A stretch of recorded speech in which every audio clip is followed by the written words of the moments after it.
Kaibigan ni Mayor Vico na siya mismo ang nagpasok sa City Hall ay siya mismo ang nagpaaresto dahil sa kinasangkutan nga nito na anomalya o korupsyon. Ito ay nagpapakita lamang po na walang sinasanto si Mayor Vico. Ito man ay kaibigan niya o hindi. Tara, pag-usapan natin.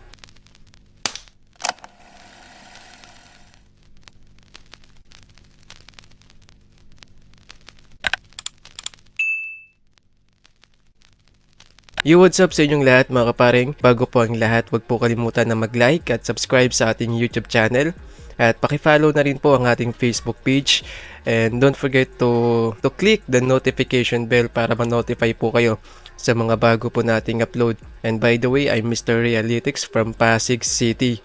At dito mga kaparing, so meron po akong ipapakita sa inyo na isang video kung saan dito po natin papatunayan na si Mayor Vico ay wala pong sinasanto sa politika. Ito man ay matalik niyang kaibigan o hindi, pag nagkasala sa batas ay ipapakulong niya o siya po mismo ang magpapaaresto. Bihira lamang po itong gawin ng mga politiko lalo na sa mga kaibigan nila. Lalo na pag loyal po sila sa mga kaibigan nilang mga politiko. Eto, at bago po natin mapanood, at ito po ay napakalaking sampal sa mga politiko po na pinoprotektahan yung mga kaibigan nila sa politika kahit na hindi na po tama ang ginagawa sa bansa.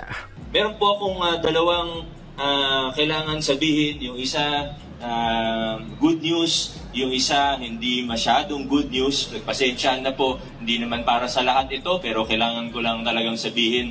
Unahin ko na po yung hindi masyadong good news. Yung hindi magandang balita. Pasensya na po, hindi naman, siguro 1% lang sa inyo ang dapat makarinig nito. Ilan lang ang dapat makarinig nito, pero kukunin ko na yung pagkakataon ngayong flag raising ceremony para sabihin po ito. Last week, bukod sa sunog, may mga pangyayari pang hindi masyadong maganda. Meron tayong pinadampot, pina-entrap, pinakulong na empleyado ng Office of the Building Official. Dahil humingi po siya ng 15,000 at mukhang hindi niya first time ito gawin. Para sa kaalaman po ng lahat, yung tao pong ito, kaibigan ko. Ako po nag-recommend sa kanya. Okay, so bago po tayo magpatuloy mga kaparing, dito po natin makikita na inamin po mismo ni Mayor Vico na kaibigan niya yung tao na yun. Siya po mismo ang nagpasok na yun. So, ano pong ibig sabihin nito mga kaparing? Hindi po inililihim ni Mayor Vico na meron siyang kaugnayan doon sa taong yun na nasangkot sa korupsyon. Kasi kung ibang politiko pa ito, 'di ba? Hindi nila sasabihin sa publiko na kilala nila yung tao na yan, na kaibigan nila yan, na sila ang nagpasok diyan kasi nga po pwedeng masira yung pangalan nila. Pero dito si Mayor Vico hindi niya po yun ginawa. So ako po ay sumasaludo kay Mayor Vico dahil siya po ay hindi niya itinatago sa publiko na kaibigan niya yung sangkot nga po sa korupsyon at siya po mismo ang nagpasok. May pasok siya sa City Hall, pero pinapatunayan natin, pinapakita po natin sa lahat na walang kaibigan dito. Pag may ginawa kang krimen, pasensya na, 4 years ko na po winawarningan ng mga empleyado natin mula sa lahat lang, lalo na client-facing natin. 4 years na naman ako nagsasabi na talagang maghihigpit tayo. Hindi naman siya yung una din na na-entrap. Walang kaibigan. Yan po ang tamang mindset ng mga politiko po dito sa ating bansa. Marami pong kagaya ni Mayor Vico. Nandyan po sina Quezon City Mayor Joy Belmonte, sina Baguio City Mayor, tapos sila, syempre po si Ma'am Leni Robredo. So marami po silang makaparing na may parehong pag-iisip o mindset po dito kay Mayor Vico. So ako po ay sumasaludo sa lahat po ng mga politiko na katulad ni Mayor Vico na ganito po mag-isip na pagdating po sa politika, wala pong kaibigan. Pag nagkasala ka, pag nagkamali ka, dapat ka pong maparusahan. At napakulong, pero baga tama na.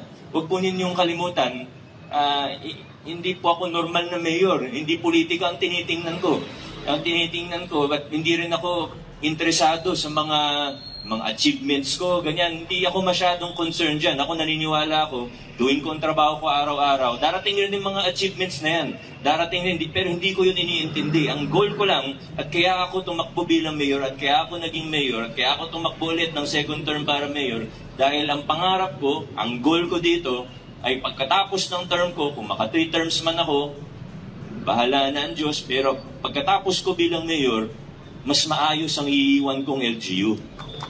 Mas mahirap nang maging korap. At tandaan po natin, ito yung lagi natin sinasabi, hindi tayo bara-bara kumikilos. Meron tayong, ika nga, political science student ako, ika nga, may theory of change tayo, na gusto natin, unti-unti natin baguhin ang hindi lang LGU, kundi kultura natin bilang mga Pasigenyo at bilang mga Pilipino ang binabago natin dito. Yung korupsyon, sa totoo, kahit palitan mo ang mayor, kahit maayos, yun na, konsehal, lahat yan. Ang totoo po niyan, naisa kultura na po. Nasa kultura po natin yung mga korupsyon na yan. Ayun nga, lagi kong ginagamit na example pag nagsasalita ako sa mga paaralan, sa mga school, mga pamantasan. Lagi kong ginagamit na example, pag nagmamaneho ka, pinara ka ng traffic enforcer, ano una mo may isip? Ayaw mo man aminin o hindi, pero gawin mo man o hindi, sana hindi natin ginagawa, no? Pero gawin mo man o hindi, papasok sa isip mo eh. Abutan ko na lang kaya yung enforcer para hindi ako tikitan.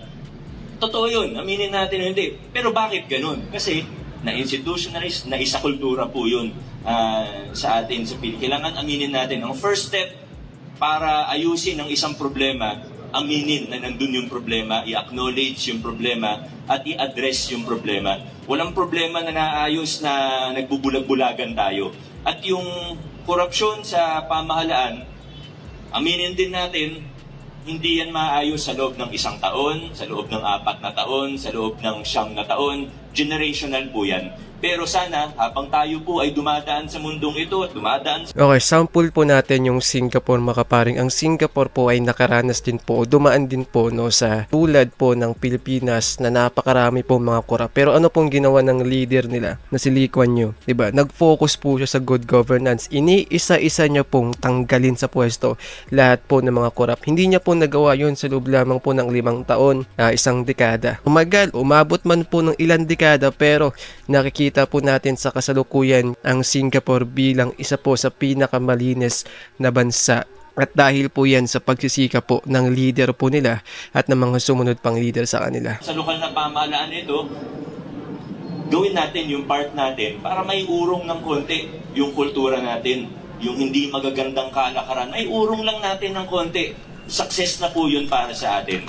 At sa mga kawani po natin na gumagawa pa rin ng mga kalokohan, ako proud ako sa ating lokal na pamahalaan. Kasi totoo naman na kahit i-acknowledge natin o hindi, ang totoo po niyan, yung mga lumang kalakaran na hindi maganda, yung mga corrupt practices, karamihan naman po talaga ay tumigil na. Karamihan sa mga empleyado natin ay aligned dun sa mga prinsipyo natin ng mabuting pamamahala. Meron tayong mga example. Sa bawat example natin na may humingi, may tumanggap ng lagay, sa totoo niyan, CPDO natin, kahit naman mga Office of the Building Official staff natin na iba, ang dami ko na rin narinig ng kwento na inalok sila, inabutan sila, tinanggihan nila. Ang dami na rin yung kwento.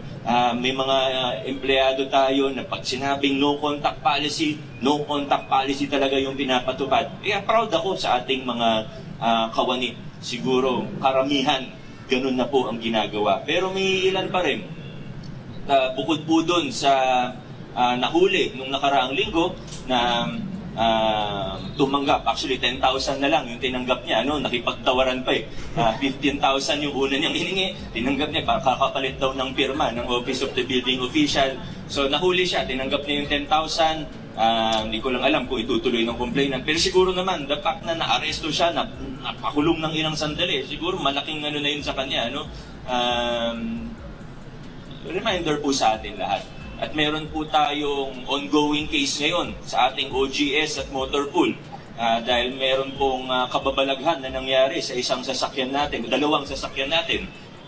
Hindi ko na muna papangalanan at na-endorse na naman po natin yan sa legal, attorney, na-endorse na po natin sa legal. Pakiusap lang sa legal, bilisan natin ng konti kasi kailangan ma-dispose na natin yung mga taong ito. Tingnan natin kung uubra yung criminal case, kundi naman basta mawala na sila sa City Hall. Sawang-sawa na tayo sa mga ganito kasi nababahiran yung pangalan natin eh. Maayos ng ginagawa natin, 99% sa empleyado natin, maayos ang ginagawa. Kahit yung mga medyo gumagawa nung araw, tumigil na rin karamihan. Pero yun nga, may makukulit pa rin eh. Yung mga taga-OGS na yan, tsaka yung taga-Motorpool. Halatang halata naman. Kaya, ano natin, hindi kayo.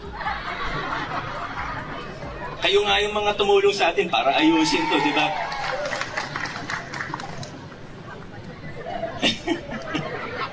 Galit sila. Wala kaming ginagawa, ha? Hindi kayo. Hindi ko nga muna papangalanan.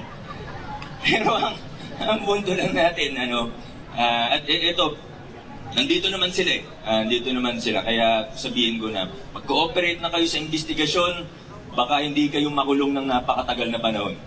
Titingnan natin yan bilang mitigating circumstance, ika nga, ng mga abogado.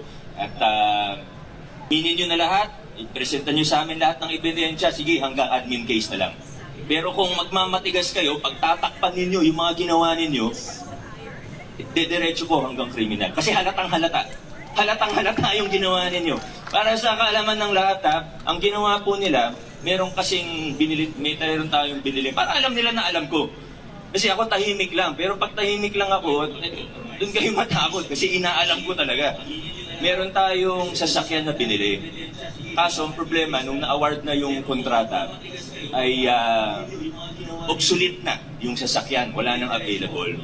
So, nag-propose yung ilang tao sa end user natin na mag-change order na lang. Ang katakataka, dun sa request for change order, walang pirma nung pinaka-department head nila.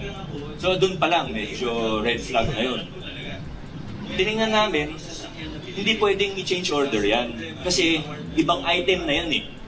Kung may konting pagbabago lang sa specs, pwede tayong mag-change order. Pero kung ibang sasakyan na siya, bawal po yun. Alam niyo naman yan. Matatagal na kayo sa gobyerno, alam niyo, bawal po yun. Violation yun ng 9184. Hindi pwede yun. Ang nangyari pala, na-deliver na yung sasakyan, na tinanggap na yung sasakyan, nakapangalan na sa city government yung sasakyan. Ito to, hindi ito yung first time na iniimbestigahan siya. Nakasuhete lang siya noong unang 2 beses kasi umatras yung complainant. Pero ngayon, matibay-tibay yung ebidensya natin. Kahit umatras pa yung complainant, kahit kausapin pa nila yung supplier o contractor, kahit kausapin pa nila, kahit mapaatras pa nila yun, wala na buling ebidensya namin eh. So, mag-cooperate kayo, compromise tayo hanggang admin case lang ipafile ko. Pero kung hindi, sige, hanggang criminal.